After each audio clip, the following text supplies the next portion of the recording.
We now have our newest named tropical system out here in the Western Pacific. Tropical Storm Cimaron continuing to roll off just north of Luzon here, actually just clipping around the Apari area.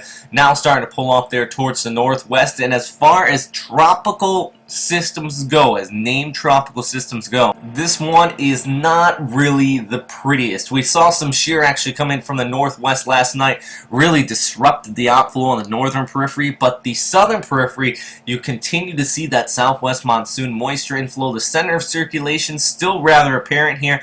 It is continuing to maintain some intensity. It just clipped northern Luzon here through the overnight hours, so you're not really seeing so much of a reduce in intensity due to friction of the mountains over Luzon. So we still have that general circulation, and it still is our tropical storm. Winds 35, gusting up to about 45 knots according to the Japan Meteorological Agency. And they also even expect it to intensify up to about 45 knot winds as it starts to move out there towards the South China Sea. Conditions for a brief time will become a little better for the storm system, and that is why it's expected to do that intensification here just towards the south of Taiwan. Following the overall background flow on the southwestern periphery of the Westpac High out here, centered just over the Kyushu area and there into the southern Japanese islands as well. And really this is just going to follow that overall background flow, like I said, and it's going to continue to push through the Taiwan Strait here, likely making landfall there around Fujian, Guangdong province area,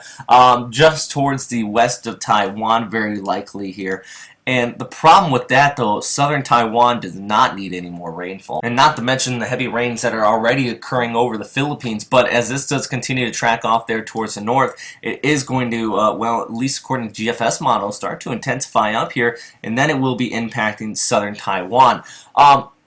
If this GFS model does come to pass, the one you're looking at right now, I do think it'll be a little bit farther there towards the west, but regardless, I do agree with their intensity on this, with a slight intensification there into the Taiwan Strait, Luzon Strait. And the problem with that, though, is you're going to see this heavy rainfall hit there into these mountains, which have just been absolutely waterlogged due to Typhoon Soulik that came through last week.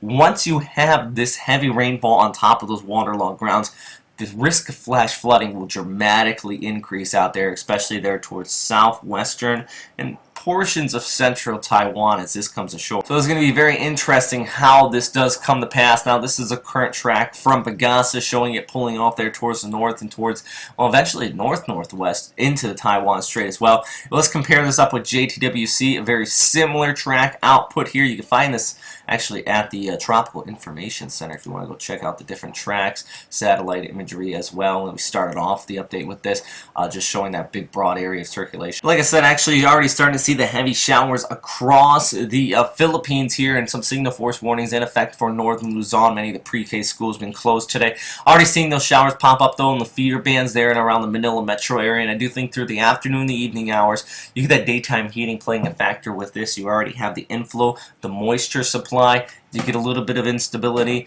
We're going to see plenty of storms pop up across much of the country here today. Now, that's nothing out of the ordinary, but it really is going to be bringing the risk of some flooding. Pagasa already saying about 20 millimeters an hour very well could happen. So stay with us here at westernpacificweather.com. We're going to continue to keep you updated on our Tropical Storm Cimaron, or Isang, whatever you want to call it here. Also there into central and southwestern China, I do want to mention this real quick. Heavy rain band continuing to push through here. Sichuan province still expecting about 200 millimeters in the next 24 hours. Heavy rain is going to continue to come down across this area, the Korean Peninsula as well. Also in the Tohoku area, we're seeing a frontal area push through today, and that's going to keep some showers, well, persistent around the area, keeping things a little bit cooler in the Tokyo region. That's thankfully a good thing. But yeah, with that said, please stay safe out there, everybody. If you have any questions, comments, or suggestions, you can post them down into the comment box below. And yeah, I always appreciate your feedback, and always remember we are not an official source. If you are here in the Philippines, please check in with Pagasa, or Taiwan, the Taiwan Weather Bureau, and of course out there towards China, CMA. Thanks for watching.